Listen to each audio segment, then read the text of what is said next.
What's up, guys? Nostalgic Row here, back with another review. I got out of theaters here earlier today watching Lego Batman movie. Yeah, it was an interesting film. Now, I will admit that I was distracted by my 3-year-old throughout most of the movie, getting asked a lot of questions and general 3-year-old type stuff. But yeah, I think for the most part I got enough of it that I feel confident with doing this review for you guys. So anyway, little backstory with it for those of you that don't know. Lego Batman appeared in the Lego movie a few years ago, voiced by Will Arnett. And he was a popular enough character that they thought, you know what, he can make his own film with it. So they went ahead and did that. Now, this Batman isn't like any other Batman that you've seen before. He's like egomaniacal, all about himself. So that's kind of the angle that they went with at this movie, is that basically Batman has this huge ego, and that he doesn't respect anybody that he fights and all this other stuff, as well as he doesn't have any family and friends and blah blah blah blah blah, and it all just kind of comes to a head for him. So yeah, Will Arnett as Batman, I would gotta say, I think it worked pretty well for the most part, leading the whole movie. Though his voice did get a little annoying at times, but that's like a total personal preference with Will Arnett. I don't necessarily love the guy, but I don't hate the guy. He's just always kind of okay, yeah, he's there, type actor for me. So he did pretty well, holding his own for carrying the film. But a lot of the other voice actors, though, I will say, like, there's a huge lineup here of people in this movie. I mean, you got Michael Cera, Rosario Dawson, Ralph Fiennes, Zach Galifianakis. List goes on and on and on. Conan O'Brien, Doug Benson, just all these like fairly decent named actors. Like, and just going down further here, Channing Tatum, Jonah Hill, Adam Devine. So yes, they have this huge roster of people in this film doing voices, and it's really not that big of a deal. I mean, like, I guess as far as like when you hear vocal talents and they really try, like, being like, okay, well, this person's this character and this person's that, like, all these characters really outside of Batman, Robin, Batgirl, and Alfred, and then of course Joker as well, no one really talks a whole lot. So to have just all these people behind all these voices, it just felt more like they were just trying to set themselves up of like, okay, well, now if we're gonna do Superman, that is Channing Tatum, and Green Lantern will be Jonah Hill, and Conan O'Brien will be the Riddler. So yeah, so it's kind of one of those things that, like, it just didn't seem necessary to have all those big voices in this film, but at the same time, it's not like it hurt it or anything. But for as much advertising of what some of these other characters got, it is really minimal in what they actually did in the film. In terms of the story itself, pretty basic. It actually, as a whole, the movie does a pretty good job with pacing. But there's too many points where it just kind of lulls, and not a whole lot is going on, and it's exposition and whatnot, and it's just nothing really happens during that time frame. So I feel like they could have maybe chopped 10-15 minutes off on the film to make it kind of click a little faster. They just went one too many times to the well for trying to, like, pull on your heartstrings and kind of describe Batman. The first instance, which it made sense, but at the same time it felt a little too drawn out, was after the opening sequence. You have Batman doing this big fight scene, and he's taking on all the bad guys ever in the Batman universe, and he beats them all, and he's celebrating. And then he comes home.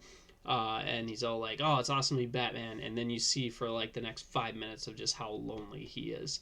And it's one of those things that it just depends on your personal preference, I guess. But for me, I felt that they could have chopped that up a little bit more than what they actually did. And really, the trailer kind of told most of those jokes right then and there. So that was, I guess, as far as when it comes to trailer advertising, stuff like that, I feel like that was kind of a poor choice of, like, all the jokes that were in there you used in the trailer. So seeing in this 5 minutes, it was almost pointless. But I mean, again, personal preference on that. But there's several moments like that where it kind of died out for a while, and it didn't feel like it needed to be. But other than that, it did have some cool sequences. It did have a lot of fun stuff in there for adults and kids. The one thing I will say is that they did a pretty good job of making fun of Batman, um, as a collective, as a whole, throughout his entire career. They made jokes about way back when he first got started off, and then even '60s Batman, and they referenced that several times. Like the opening sequence, I thought was pretty good. I thought the song itself was a little weak that they did there, for what it could have been, but at the same time they had some funny references. Like I think the song mix was called like "Let's Go Nuts," or whatever Michael Keaton says, as Batman in that first movie there. So they had a lot of funny things like that. That's why I do want to watch this again, because I probably missed a bunch with my 3-year-old, constantly asking questions and stuff like that. So that they did a really good job, I thought, of like making those jokes, but at the same time like quickly moving on from it. So if you're a fan, you're gonna get a kick out of them. And even if you're not a fan of Batman, like the stuff is still funny enough that like you're probably gonna laugh, but you don't understand like why it's necessarily funny, to a fan. In terms of other things that they kind of bashed on that were kind of funny, I think one of the funniest things, was with Bane, Doug Benson. I thought they did a really good job of mocking Bane's voice from, The Dark Knight Rises. And actually, my biggest complaint about Dark Knight Rises was how the audio mix for Bane was so terrible. And it really took him out of it, as far as like it never felt like he was actually in that room, that voice was just different, and it felt like that was in response to, the poor showing that he got when they first showed the IMAX and his voice. But how they mixed Bane's voice here and how they did it, I mean, it's like pitch perfect on what they're going for, and it works. So that's where that was just kind of funny to me, because the complaint I had about the last Batman movie, they actually fixed in this one. So anyway. Yeah, as far as other stuff that was kind of cool, like Billy D. Williams being Two-Face was cool, since he never got to actually be that character, even though he was Harvey Dent, so it's kind of cool to see that. It was pretty funny to see in the credits that Siri was actually credited. Yes, Siri from your Apple phone, was the computer in it, or pewter, I guess I should say. So they did a good job with some of that stuff there. As far as like big action sequences and stuff like that, and how the plot actually all made sense, it all did a pretty solid job. I was kind of curious though, since they right away in the beginning had all the bad guys there, exactly what they're going to do with all that, and I thought they did a really nice job, bringing it all together with what Joker did. Which reminds me, with Joker himself, I guess that was one that with Joker, I was disappointed to see that they played it really safe with him. What they did with Joker, Zach Galifianakis, they didn't really add any sort of like craziness to him. And same thing with like Harley Quinn, is that it was for the fact that Zach Galifianakis, I think he's a funny guy, but I felt it was just miscasted. There's nothing like threatening about him in the Joker way. And granted, yes, this is a kid's cartoon, so they were going for to be more fun and stuff like that. But at the same time, I felt like they could have had some sort of, I mean, not to use Mark Hamill, but some sort of Mark Hamill-esque, way to him. He was a very vanilla character, for me. And Harley Quinn the same way. Like, it was really not that, you didn't have to call it Harley Quinn and it wouldn't have changed the film. I guess that's the big thing with Joker and Harley Quinn, is that they didn't have to be those characters, and this movie still could have worked. They could have been any bad guy, and brand new bad guys, and the film still would have worked for the most part. There is an overarching theme that obviously how it pulls the whole movie together, that no, it needed to be Joker, but it's still like Joker was not. He didn't feel like the Joker to me. Out of any interpretation that I've seen of the Joker, this was probably the worst interpretation of Joker.